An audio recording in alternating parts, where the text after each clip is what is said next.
어제는 스승의 날이었습니다. 오늘은 교사 주일로 지킵니다. 절기에 맞추어서 선생과 제자라는 제목으로 말씀드리겠습니다. 우리나라의 심각한 문제들 가운데 하나가 공교육의 파행입니다. 공교육 파행의 근원적인 원인이 무엇일까요? 사도와 제자도의 상실에서 비롯되었다고 저는 생각합니다. 사도, 스승이 지켜야 할 도리이지요. 제자도, 제자가 따라야 할 길입니다.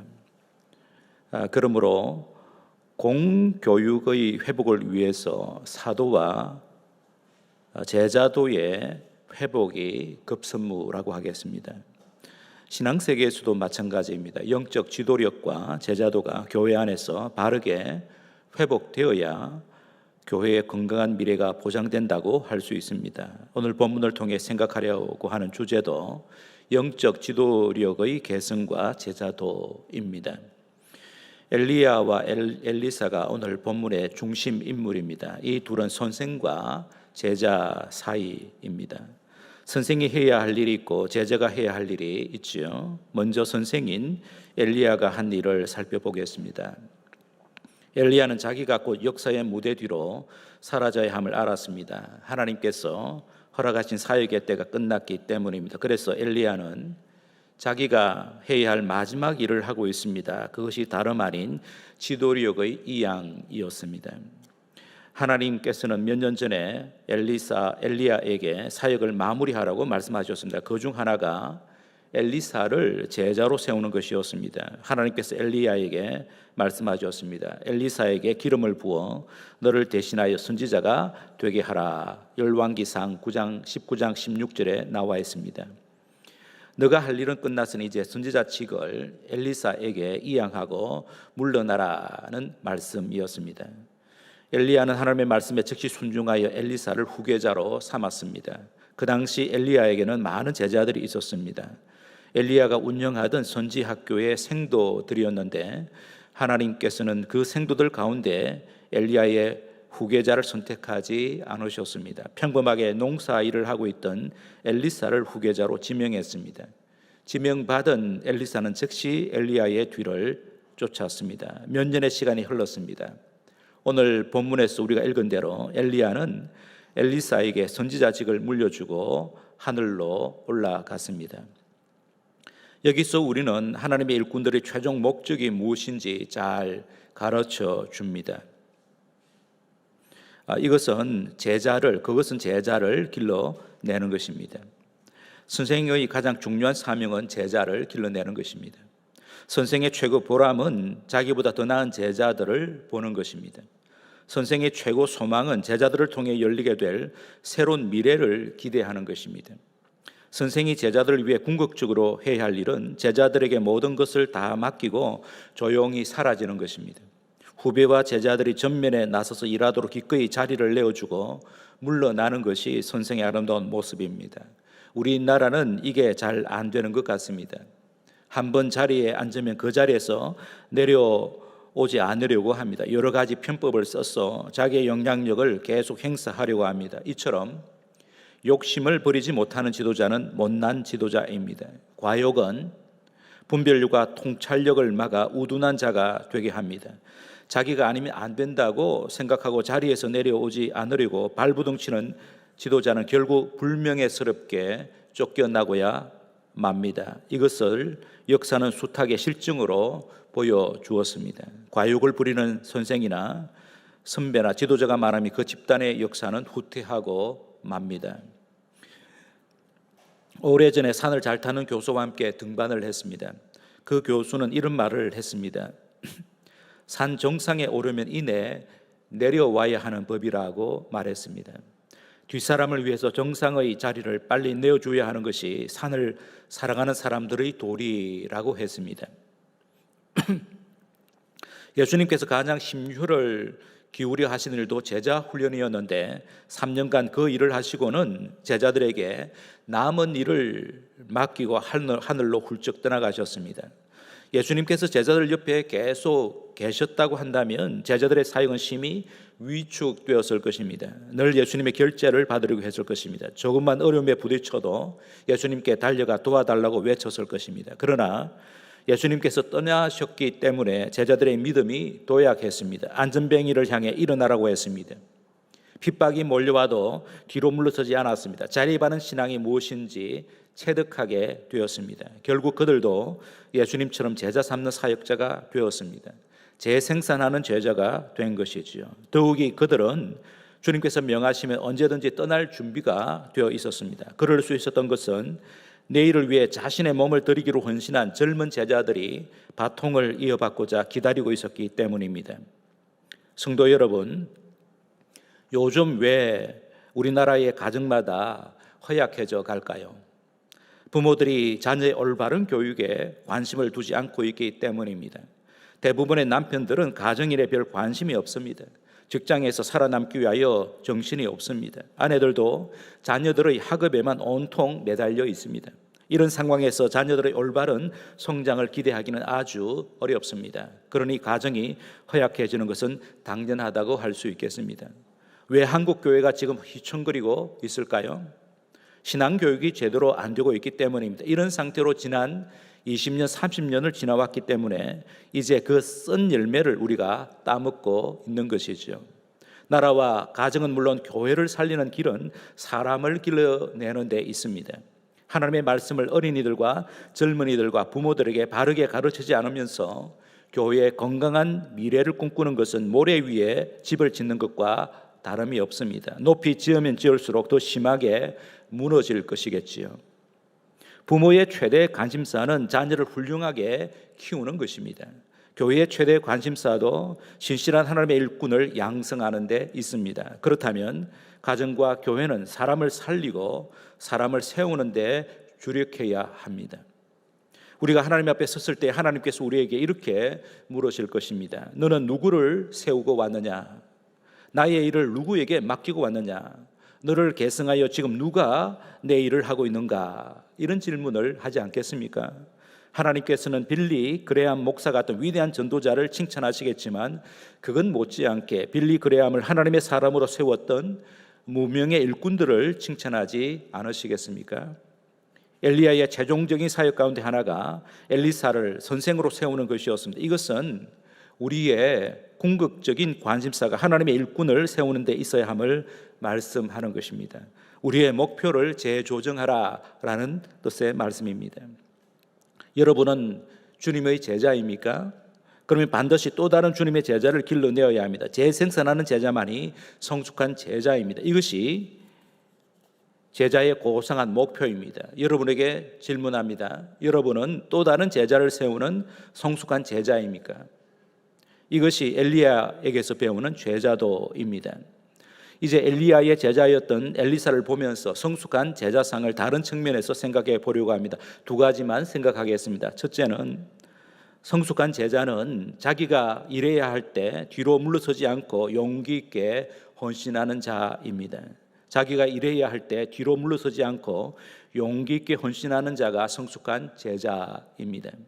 앞서 말씀드렸듯이 엘리야가 선지자로 일하던 때에 여러 곳에 선지 학교가 있었습니다. 오늘 본문에 따르면 길갈과 베델과 여리고에 있었습니다. 그 선지 학교의 교장 선생님이 엘리야였습니다. 그런데 오늘 본문을 보면 엘리야의 생도들이 아주 불안해하고 있습니다. 선생님의 성천날이 가까이 다가오고 있음을 감지했기 때문입니다. 엘리야가 제자들에게 자신의 성천을 미리 알려주었던지 아니면 하나님께서 특별 계시로 친히 그들에게 가르쳐 주셨을 수도 있었을 것입니다. 어쨌든 선지 학교의 생도들은 엘리야 선생님의 성천을 예고받았고 그래서 긴장하고 있었습니다. 선생님이 성천하시면 앞으로 선지 학교가 어떻게 될 것인지 그리고 자기들의 장래가 어떻게 될 것인지 염려했다고 볼 수 있습니다. 엘리사도 긴장하고 있었습니다. 그러나 다른 생도들처럼 선생님의 성천 때문에 긴장한 것이 아니라 선생님의 떠남으로 자기에게 부과될 사명의 부담감 때문에 긴장하고 있었습니다. 지금까지는 엘리야 선생님이 모든 일을 하시고 자기는 그저 따르기만 하면 되었는데 이제는 자기가 나서서 그 막중한 사명을 져야 할 때가 다가온 것입니다. 이때에 엘리사의 심정은 마치 전장에 나서는 최고 지휘관의 심정과도 같았을 것입니다. 그 당시 선지자는 위험천만한 자리에 자주 서야만 했습니다. 하나님께서 선지자를 자주 이스라엘 왕에게 보내셔서 직언하게 하셨기 때문입니다. 그래서 선지자의 자리는 누가 대신해 줄 수 없는 자리였습니다. 홀로 감당해야 할 고난받는 자리였습니다. 그러하기에 엘리사의 심적 부담감은 대단했을 것입니다. 그런데 놀라운 것은 엘리사가 뒤로 물러서지 않았다는 것입니다. 선지자의 직을 거부하지 않았습니다. 자신이 그 직을 받을 만한 자격자라고 자신만만하게 생각했기 때문이 아니었습니다. 엘리사는 자신의 부족함을 잘 알고 있었습니다. 그럼에도 불구하고 뒤로 물러설 수 없었던 것은 소명의식 때문이었습니다. 하나님께서 지금 자기를 선지자로 세우고 계신다는 자각이 그를 사로잡았습니다. 하나님의 거룩하신 부름 앞에 자신을 송두리째 내어드려야 할 때가 다가오고 있음을 엘리사가 자각한 것입니다. 성숙한 제자는 지금이 바로 자신이 일할 때임을 아는 자입니다. 지금 자기를 부르시는 하나님께 겸손히 자신을 내어드리는 자가 성숙한 제자이지요. 엘리사가 그랬습니다. 이사야 선지자도 그랬지요. 하나님께서 이사야에게 질문하셨습니다. 누가 나를 위하여 갈꼬? 그때 이사야가 대답했습니다. 주여 나를 보내소서. 내가 여기 있나이다. 성도 여러분, 지금이 어느 때입니까? 지금은 자다가 깰 때가 아니겠습니까? 믿은 지 오래되어 이미 선생이 되어야 하지 않습니까? 하나님께서 지금 이 시간 저와 여러분을 부르고 계십니다. 가정과 일터, 조국과 세계, 교회와 주님의 나라를 위하여 하나님의 거룩한 일을 하고자 지금 비상한 각오로 일어서야 할 자가 저와 여러분이지요. 성도 여러분, 주님의 성숙한 제자는 시대적 사명을 자각하는 자입니다. 그 사명 앞에 자신을 던지는 자입니다. 엘리사의 하나님께서 오늘도 저와 여러분을 당신의 일꾼으로 부르고 계십니다. 엘리사처럼 하나님의 절박한 소원에 적극적으로 응답해야 하지 않을까요? 예, 제가 여기 있습니다. 나를 보내소서라고 응답했던 이사야처럼 하나님의 부르심에 자신을 던져야 하지 않겠습니까? 이렇게 자신을 거룩한 하나님의 사명에 소명에 던지기만 하면 우리 주님께서 당신의 위대한 일에 저와 여러분을 쓰실 것입니다. 그럴 때에 새 시대가 활짝 열리게 되는 것이죠.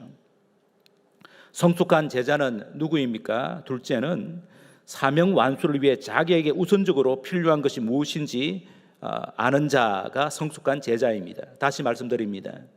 성숙한 제자는 사명의 완수를 위하여 자기에게 우선적으로 필요한 것이 무엇인지 아는 자입니다.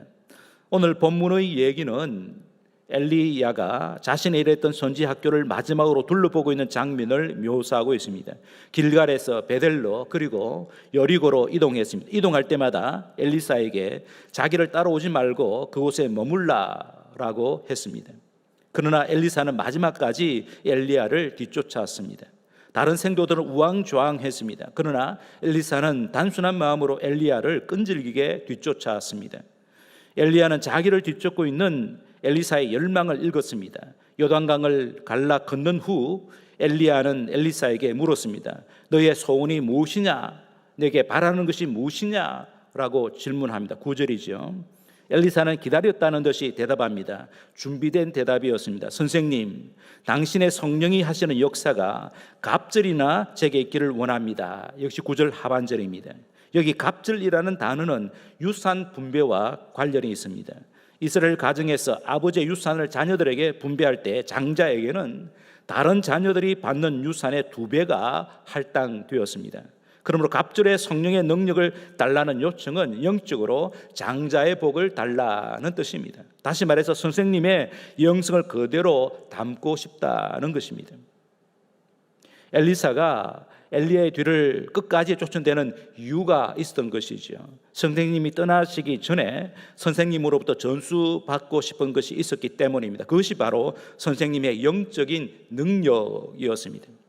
엘리사는 자신의 현재 모습으로는 선지자의 막중한 사명을 감당할 수 없음을 잘 알았습니다.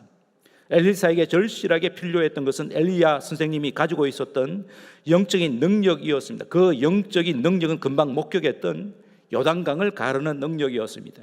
몇 년 전에 엘리야 선생님이 갈멜산에서 혼자서 아합 왕과 우상을 섬기던 오용 종교인들과 대항하여 싸워 승리했던 바로 그 능력이었습니다. 하나님과 막힘없이 교통했던 깊은 영성이었습니다. 그 같은 능력이 엘리사에게 절실했습니다. 그래서 선생님이 떠나시기 전에 그 능력을 전수받기 위하여 필사적으로 엘리야 선생님의 뒤를 쫓았습니다. 그리고 엘리사는 외쳤습니다. 선생님, 떠나시기 전에 선생님을 사로잡으셨던 성령님의 능력을 제게 물려주고 가시옵소서. 이 시대가 얼마나 영적으로 암울합니까? 하나님을 대적하는 무리들이 난무하고 있지 않습니까? 그런데 문제는 제게 있습니다. 지금 제 모습으로는 선지자의 직분을 감당할 수 없습니다. 시대적 사명에 충성할 수 없습니다. 그래서 간구합니다. 제게 당신의 영역과 영성과 능력을 주소서. 이런 뜻이 담긴 그 외침이죠. 곧 떠나게 될 엘리야 선생님을 향한 엘리사의 소원은 분명했습니다.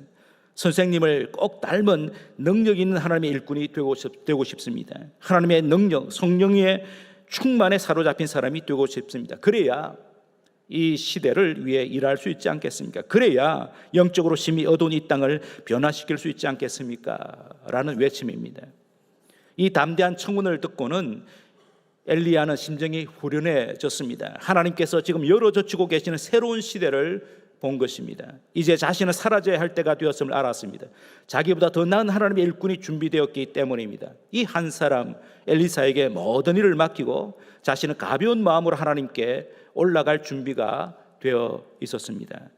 그래서 엘리야는 엘리사의 청혼에 이렇게 대답합니다. 10절이죠. 너가 어려운 일을 구하는도다. 그러나 나를 내게서 데려가는 것을 내가 보면 그 일이 내게 이루려니와 그렇지 아니하면 이루어지지 아니하리라.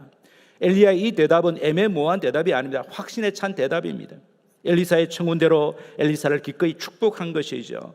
엘리사야 고맙다. 너의 거룩한 열망이 그러하니 나는 너무 기쁘다. 놀라지 말라. 두려워하지 말라. 나를 쓰신 하나님께서 너도 강력하게 쓰실 것이다. 너가 지금 보지 않았느냐? 하나님께서 나로 하여금 저 요단강을 가르고 건너오게 하시지 않았느냐? 그러나 너에게 부어주실 능력은 그보다 클 것이다. 하나님께서 나에게 주신 능력보다도 더 큰 능력을 내게 입히실 것이다. 그 증거는 나의 성천이다. 내가 성천하는 것을 내가 곧 목격할 것인데 그 광경을 통해 너를 붙잡아 일하실 하나님의 능력이 얼마나 크고 놀라운지 너는 알게 될 것이다.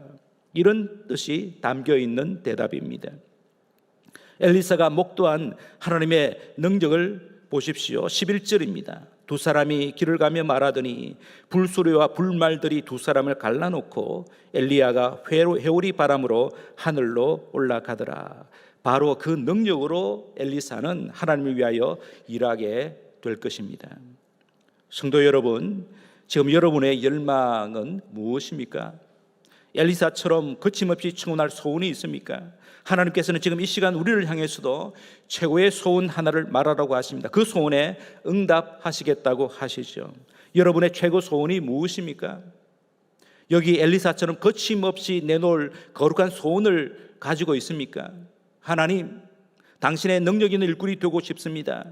하오니 성령님으로 충만하게 하시옵소서.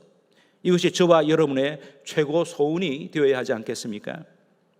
성도 여러분, 엘리야의 생도들이 많았습니다. 그들은 엘리야 선생님의 사라짐을 앞두고 우왕좌왕했습니다. 영적인 지각이 없었습니다. 그들 속에는 거룩한 열망이 없었습니다. 시대적 사명감이 없었습니다. 무엇을 강구해야 할지 몰랐습니다. 그러나 엘리사는 달랐습니다. 엘리사는 지금이 가장 중요한 때임을 알았습니다. 그래서 선생님의 뒤를 쫓았습니다. 길갈에서 베델로, 여리고로, 그리고 요단강 건너까지 엘리야 선생님을 바짝 뒤쫓았습니다. 그의 소원이 분명했습니다. 강렬했습니다. 시대적 소명에 사로잡혔습니다. 오늘도 하나님께서는 이런 사람을 찾고 계시죠.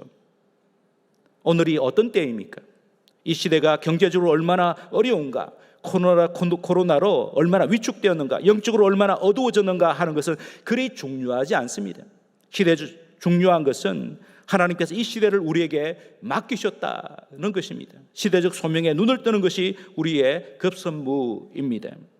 그러므로 우리는 두 가지를 기도해야 하겠습니다. 첫째는 시대적 사명을 자각하기 위하여 영적 통찰력을 달라고 기도해야 합니다. 주님, 우리로 하여금 시대를 분별하는 지혜를 주소서. 지금은 주를 위해 일어나 일할 때임을 알게 하소서. 이게 첫 번째 기도입니다. 두 번째 기도는 그 사명을 완수하기 위하여 능력을 구하는 것입니다. 주님, 오늘 이 시대를 위해 당신의 일꾼을 세우소서. 저도 그 중에 한 사람이 되겠습니다. 저를 써주소서. 하오나 능력이 없사오니 제게 깊은 영성을 주시옵소서. 당신의 영으로, 당신의 능력으로 충만하게 하시옵소서. 이것이 우리가 드려야 할 두 번째 기도입니다. 지난 목요일 13일이 예수님의 승천 기념일이었는데 오늘의 본문은 예수님의 승천 장면을 연상하게 합니다. 승천하시기 전에 제자들에게 가장 중요한 부탁을 하셨죠. 그것이 지상대명령입니다. 마태복음 28장 18절에서 20절에 기록이 되어 있지요. 예수께서 나와 말씀하여 이르시되 하늘과 땅의 모든 권세를 내게 주셨으니 그러므로 너희는 가서 모든 민족을 제자로 삼아 아버지와 아들과 성령의 이름으로 세례를 베풀고 내가 너희에게 분부한 모든 것을 가르쳐 지키게 하라. 볼지어다 내가 세상 끝날까지 너희와 항상 함께 있으리라 하시니라. 예수님께서 제자들에게 분부하신 지상대명령은 다름 아니라 내가 너희들과 함께 3년간 같이 지내면서 보여준 대로 행하기만 하면 여기 이스라엘 민족만 아니라 모든 민족을 살려 그들을 제자 삼을 수 있을 것이라는 약속이 담긴 명령입니다. 그리고는 그 지상대명령을 이루기 위하여 제자들에게 필요한 것이 무엇인지 잘 아시고는 그것까지 약속하셨습니다. 그것이 사도행전 1장 8절의 성령 강림의 약속이죠. 사도행전 1장 8절 오직 성령이 너에게 임하시면 너희가 권능을 받고 예루살렘과 온 유대와 사마리아와 땅끝까지 이르러 내 증인이 되리라. 이 말씀을 하신 다음에 예수님께서는 제자들이 보는 가운데 하늘로 승천하셨습니다. 지도력의 완벽한 이양입니다. 제자들은 그 즉시로 예루살렘 어느 다락방에 모여서 예수님께서 약속하신 대로 성령님의 강림을 사모하며 기도에 전념했습니다. 그랬더니 열흘이 못되어 성령이 그들 가운데 강림하셨습니다. 제자들 모두 성령으로 충만하게 되었습니다. 그로서 신약의 최초의 교회인 예루살렘 교회가 세워졌습니다. 그렇게 시작된 교회 운동이 오늘날까지 이어졌고 주님의 약속대로 온 세상에 주님의 제자들이 가득하게 되었습니다. 성도 여러분, 예수님의 최고 소원은 이 땅에 예수님의 제자가 많아지는 것입니다. 그것도 예수님의 성숙한 제자가 많아지는 것이 예수님의 최고 소원입니다. 여러분은 예수님의 제자입니까? 제자는 예수님께서 부여하신 사명, 즉 한 영혼 구원하여 제자 삼는 사에게 자신을 내던지는 자입니다. 제자는 또 다른 사람을 제자로 길러내는 사람입니다. 그러므로 부모들과 교회 학교의 교사들은 우리의 자녀들, 교회의 자녀들을 예수님의 제자로 길러내야 합니다. 그래야 우리가 예수님의 참된 제자라고 할 수 있습니다. 하지만 우리의 힘만으로는 이 사명을, 지상대명을 수행할 수가 없습니다. 성령의 능력이 그래서 절대적으로 필요하죠. 다음 주일은 성령 강림절입니다. 한 주간 우리가 기도해야 하겠습니다. 최우선적으로 기도해야 할 것이 바로 주님의 성숙한 제자가 되기 원합니다. 또 다른 제자를 길러내는 제자가 되기를 간절히 소망합니다. 우리 힘으로 우리의 지혜로 안 되기 때문에 우리 속에 내주하고 계신 성령님으로 충만하게 하여 주시옵소서. 그래서 성령으로 충만한 제자, 성숙한 주님의 제자가 되어 지상 대명령을 이행하는 제가 되겠습니다. 이 기도를 한 주간 올려야 되겠습니다. 아니, 우리의 매일매일 기도의 시간에 이것이 최고의 기도의 제목이 되어야 하겠습니다.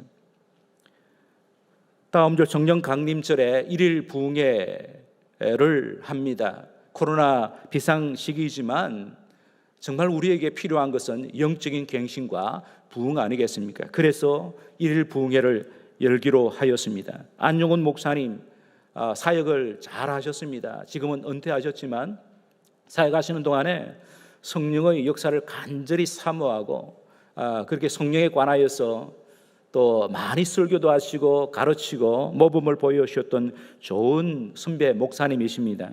우리 교회 한박교회에서도 전도사로 사역을 했었습니다.